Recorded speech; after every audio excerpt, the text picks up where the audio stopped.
What is happening, YouTube? Caliber here. We're here to do another Epic 7 video, and we're going to be covering some information on Wyvern 13, how I ran Wyvern 13, how I'm going to currently run Wyvern 13, and also some other options in there if you're more into the free-to-play-ish way. I will say this, free-to-play is really hard to pull off on this right now. I'm still playing around with some comps. As soon as I get a good solid comp going on, I'll be posting a video on that for sure. Maybe Aether will come back, who knows. So let's hop in here. And Wyvern 13 is a harder hitting, different type of version of the Wyvern that we've had. So when he starts his turn, he immediately attacks the tank slot first, the very first one where General Purgus is sitting right now. After he's done that, his very next turn, he can attack anybody unless you have 2 debuffs on him. If you have 2 debuffs on him, he will then attack the tank every time. So trying to have multiple debuffs on this guy is extremely helpful, but he grows in power the more time goes. So doing a stall out, keeping your healer healed up or your tank healed up for a very long period of time is just not going to happen. He's going to eventually one-shot you, and it's just really rough to keep up with, and there's so much RNG when it comes to buffs landing that, you know, you just need to go for it, man. You just need to go for it. So what we got going on here is we got Alexa doing some serious damage.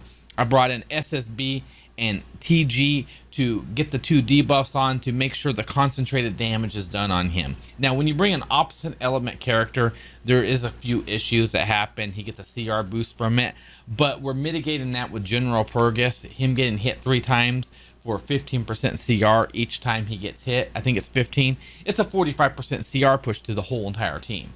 So we're taking advantage of that, throwing General Purgus in the front. Now, don't worry, there's a few other ways to do this. I've done it with Momo. This is just the easiest and most consistent for me currently. So as you can see here, we're just keeping debuffs on here. I got my TG running junk something, the warrior artifact that does burns. My SSB here is running Rosa Hargana, and my Alexa here is running Joker. So, and I think General Purgus is running that warrior artifact, Spectrum, Spellacrum, or some whatever that's called. So as you can see here, General Purgus ate some serious damage there. Really sucks for him. Really does suck, but you know what? It is what it is. So the Wyvern just did that. We should be pretty good here. I don't usually make it to the shield phase a whole lot, but I do with this team every now and then. Usually once I've made it to the shield phase, General Purgus is a dead, and just, you know, this better be a shutdown. That's basically what it comes down to, is if I don't shut this guy down this turn, I'm screwed, man. I'm absolutely screwed. And boom, got it. Just like that. So that's my Wyvern 13 right there. All right, we have Alexa here. Alexa is a huge damage dealer, man. So we're gonna do some serious talking about Alexa here. She is part of the key to the free-to-play route. She is probably she's a very dangerous damage dealer when it comes to Wyvern 11. And the one damage dealing thing that's just amazing is Fell here. It cuts the enemy with the dual wield swords. A critical hit will grant an extra attack.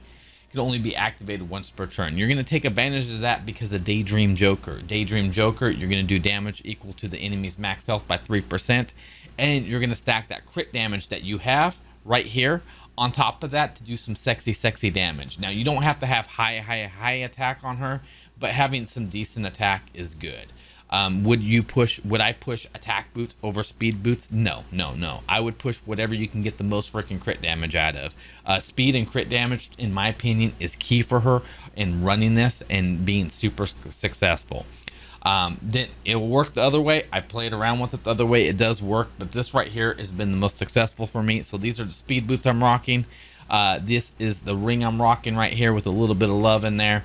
Rocking this beautiful necklace here that's kind of okay, kind of potato. This 88 weapon that came out of the Hell Raids, got this going on. Got this helmet right here, pretty good stuff, not too bad. A little bit of extra speed, some crit damage I want in there. I wish I had better, but I don't. And going over to this piece right here with a little bit of sexy crit damage and critical hit chance. So I'm running 212 on her with 275 crit critical hit damage. That 75 critical hit chance is mitigated by the Wyvern being a fire unit. She's going to get an extra 15% on that, so she's technically 80-90% right now, which isn't terrible. She does miss every now and then. I have her consecutively miss, which really hurts and usually ends up for a wipe, but that's fine because we do have the ability to do the pet function where you can auto run things over and over, so that's not the end of the world for me in that case. All right, so my SSB here, I'm running her about not too fast.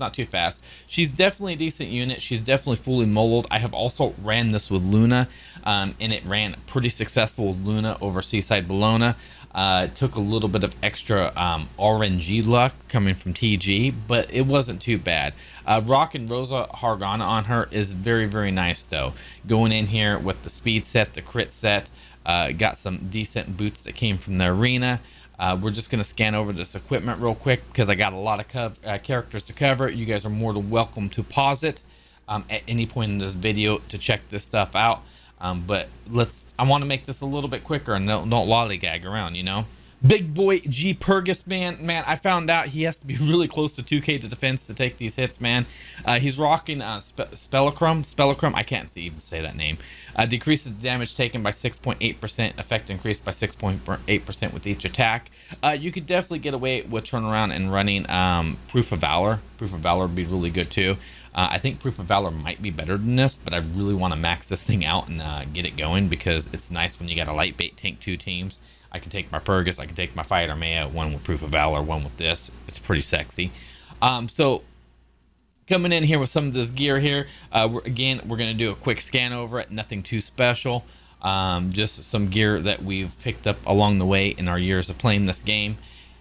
And then we got our TG here at the 195 sexy speed there. I'm rocking Junkyard Dog. Now, this is the bad part about this. So Junkyard Dog, it's kind of a little bit of added love for me. Because if I do miss a defense break, there's a chance for Junkyard Dog to hit and put a burn on there. And it takes away a little bit of that RNG. It's not absolutely needed, but it's a pretty good artifact to throw on him just to help out a little bit. This is a limited artifact. You will not be able to get this anymore unless they redo the collab.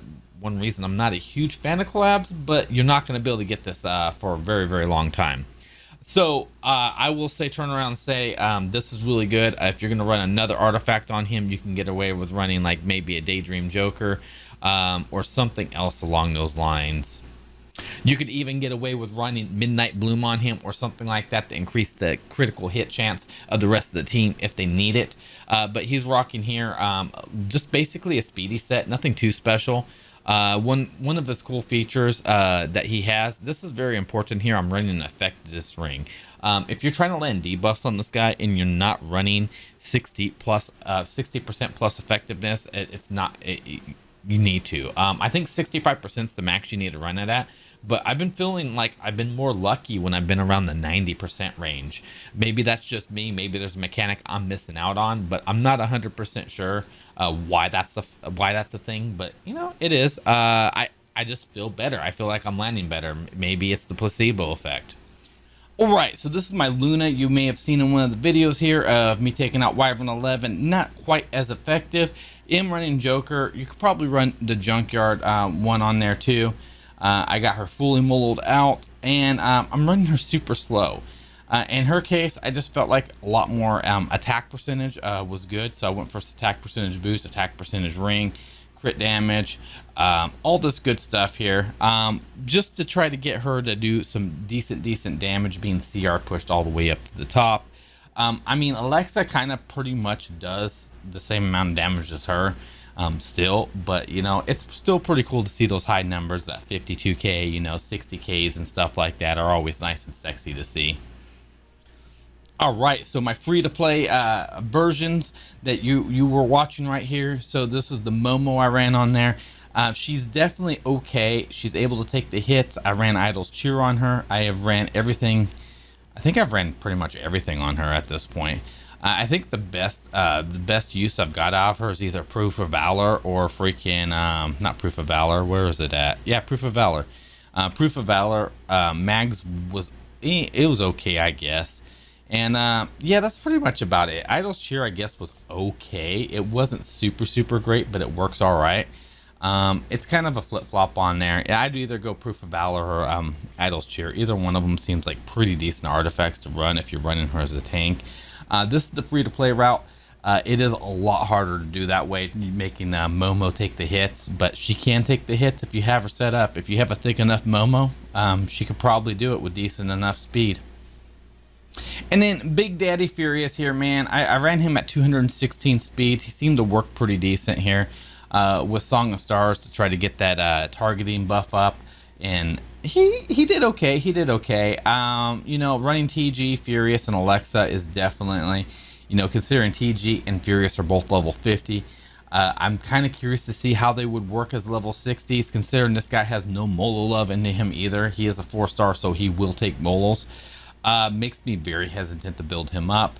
But the fact that, like, maybe after I hit level 60 with him and TG, I may go 100% free-to-play route with Momo, TG, him, and Alexa, if I can pull it off. I'm not 100% sure or not if I can. But this is one of the routes that, you know, you see in one of the videos, the takedowns and stuff like that. Furious is really good, though, especially if you have Song of Stars. You can apply that 75% chance to become targeted for 2 turns, which actually goes all the way up to 100% chance, if I'm not mistaken, if you had this artifact maxed out.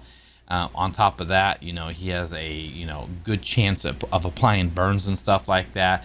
You know, 35% chance to burn.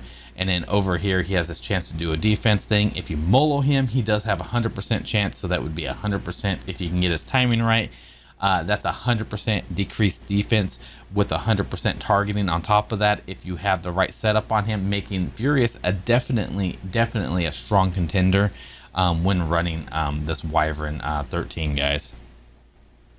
So when it comes to running Wyvern 13, one thing I will say, I feel like the characters that are must-have on there is definitely TG and Alexa. Those are really good, or Furious.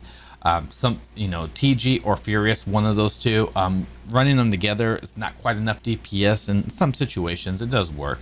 But strong contenders in this, guys, that I would say is for DPS's. Chloe would be really good for Wyvern 13. Cigarette is going to be absolutely sexy, especially if you have a Cigarette that's all decked out. I do plan my end game to be around Cigarette when it comes to that. Plus, it gives me an extinction unit. Another strong contender, DPS wise, well, not really DPS wise, but Dizzy. Dizzy can apply an attack decrease with her S3. Super huge for that. I thought about running her, but decided not to. A placement of TG, possibly for defense breaking. Luluka could be really solid. Only thing I don't like about Luluka is, you know, if you put her on, you know, I feel like she'd have to be super fast. If you put her on a auto without her skills turned off, I feel like she would probably just potato. I think you just want to S1 the whole entire time with Luluka. Not 100% sure, but she's a solid character. Karen would be a decent character at this to apply the defense break. Then again, she's not 100% great at doing that, but she does do a really good job, so Karen would be good. Clarissa could be an interesting character for DPS wise, but there's, you know, there's quite a few options out there, guys. There's quite a few options. Basically, I feel like you need a lot of speed. I feel like your DPS needs 200 speed. Your TG, if you're running him, or your Furious, needs around 200 speed. I feel like if I was running my Momo, maybe my Momo closer to like 190 speed might be worthwhile. But overall, that's my Wyvern 13 runs, guys. And that was my gear, just to kind of show some of that stuff off.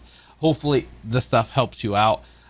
It was definitely a very interesting video to make, because I wanted to make sure I covered the grounds for a lot of people who are struggling with this, to try to cover, you know, more of a free-to-play route to more of a, you know,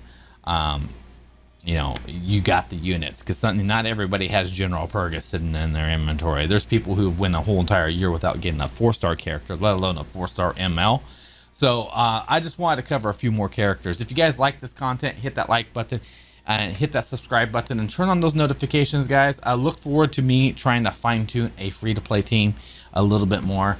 I just wanted to get this video out there for people could find a way to do this. But we've been showcasing a few photos here of Alexas that people have built to combat Wyvern 13. Alexa just seems to be a really good one to go to. There's a few level 30s in there if you guys want to scroll back and look at those, but some pretty sexy Alexas out there doing some amazing damage, some amazing screenshots. So thank you guys, and you guys have a good one. Catch you guys later.